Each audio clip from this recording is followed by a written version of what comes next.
Right, so this is a suggestion via the nation. The name of the video is How Humans Broke the Game.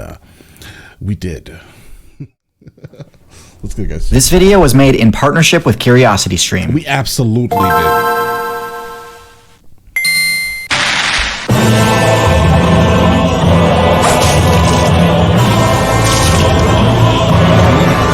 Think about it. The ability to craft tools, also throw tools.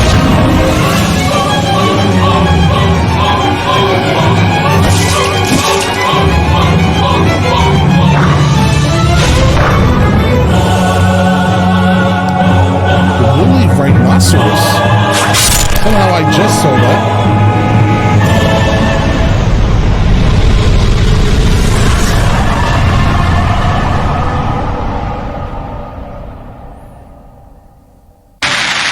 Humans are the current #1 build in the meta, but they haven't always reigned supreme.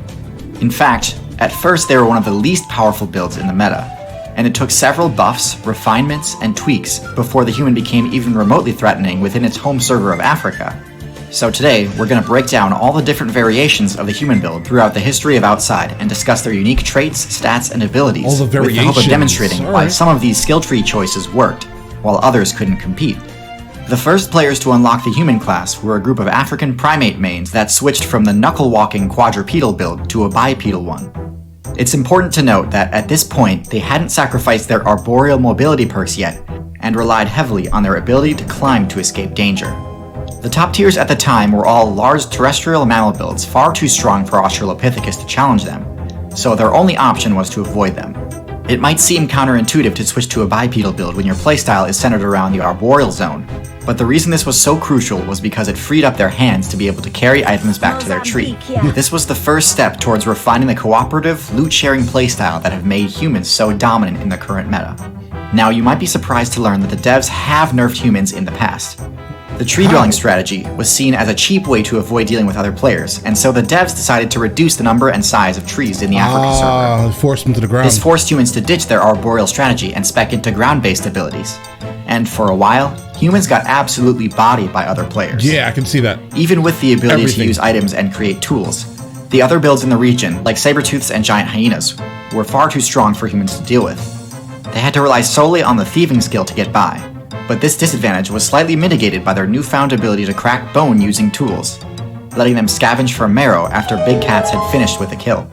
Once humanity had scraped together enough evolution points by scavenging, they finally got to level up some of their stats and give themselves the ability to survive by hunting rather than scavenging.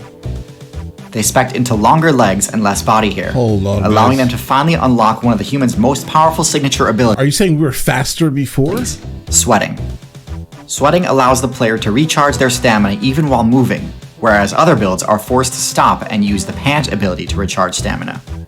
They could justify putting all of their evolution points into mobility rather than power, because by this point they'd also leveled up their crafting enough to make spears, the staple best in slot two-handed weapon until the invention of gunpowder. A sustainable source of meat is worth a lot more XP than fruit or scavenged marrow. Absolutely. So much so that this let humans finally start leveling up their intelligence to a truly staggering level, promoting both cooperation and innovation. But once again, nerfs were on the way.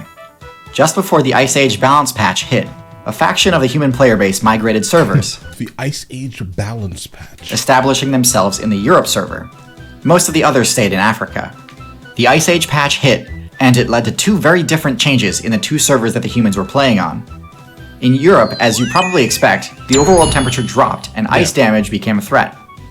The humans, as well as most of the other top players there, spec'd into bulkier builds that could survive the cold better. In short, the update didn't really affect them too badly. And this is where the longer hair that's covering the back of the neck and slightly thinner nostrils came from. This is like why people are the way they are geographically. Well, I guess based off where they come from. People of African descent tend to have larger nostrils and hair that kind of comes off of their neck, right? And larger nostrils mainly to keep their brain cooler, right? Or something like that. This group became known as the Neanderthal faction. The humans that remained in Africa, now known as the Sapiens faction, faced a much worse update. Ironically, during the Ice Age, Africa got hotter and drier. The large herbivores humans had such a good matchup against all left, and the human player base in Africa was reduced to the brink of extinction, with player counts below 10,000. They survived by leveling up their fishing skill, scavenging for shellfish and other low XP sources, as they too made their escape from Africa. When they finally escaped Africa, they were finally back in a server that they could thrive in, but they had competition. Neanderthals had the highest stats of any human build in history. They had bigger brains, more girthy bodies, stronger muscles, just undeniably a more viable build compared to sapiens. So by this point I'm guessing you're wondering, well, if Neanderthals were more powerful, why is it that eventually the Neanderthals lost the faction war to the sapiens? It turns out that their physical superiority was actually their downfall. Neanderthals and sapiens had a very different hunting strategy when it comes to taking down large herbivores. Neanderthals had the strength to defeat them with melee combat, and had the defense and HP to be able to take a hit or two even from some of the Ice Age's strongest herbivore builds. They were also fast enough to be able to close the distance between themselves and their targets. This all sounds awesome, but there's one key detail in this plan that you might have noticed. Since Neanderthals were fit enough to take on these herbivores face to face, they didn't have to invent ranged weapons. Sapiens, on the other hand, would get one shot if they tried to take on behemoths like mammoths or woolly rhinos in close combat. Thankfully, even though their brains weren't as big as Neanderthals, it was still more than enough for them to be able to use the aforementioned crafting skill to create the first ranged weapon, the atlatl. Atlatls are a relatively simple yet effective item that allows the user to launch spears over twice as far. This was critical for the survival of sapiens as it allowed them to match the DPS of the Neanderthal, but also stay out of range of a potentially devastating counterattack. Sapiens also tended to have bigger party sizes. Neanderthals were less social and tended to stick to small, tight-knit groups, while sapiens formed much larger communities that could control much larger territories. Eventually, even though Neanderthals were the better fighters, they were the ones failing to find enough XP to survive. And this is where their physical might became a huge detriment. The bigger you are, the more energy you need to survive. And so the Neanderthals' strong, powerful bodies eventually became unsustainable. Most of them were defeated in combat or starved, although a few did end up actually switching factions and joining with the sapiens.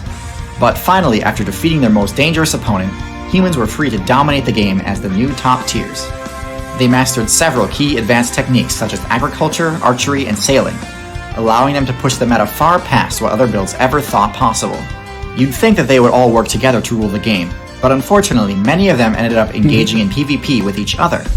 It kinda makes sense given that other players are hardly even a challenge, but nonetheless, infighting is their biggest weakness right now.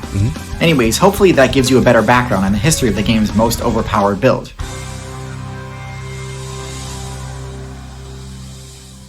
Oh, by the way, I bet many of you noticed the incredible footage of ancient hominids that I used in this video.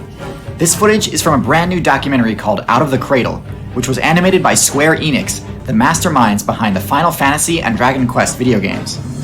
It's available right now on CuriosityStream, a streaming service that has... Alright guys, so humans absolutely broke the game. There's no doubt here, guys.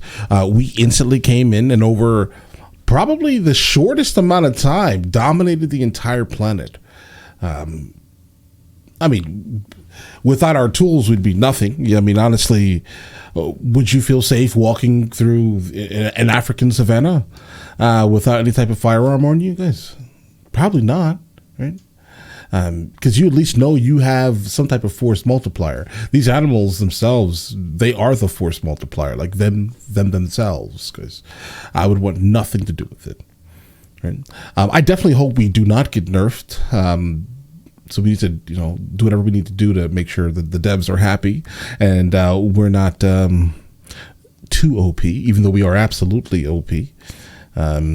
But all right, listen, let me know in the comments. So the next one of these from him that we should be checking out, and I will get to that as soon as I possibly can. All right? And listen, you guys all have an absolutely amazing day. Enjoy it thoroughly.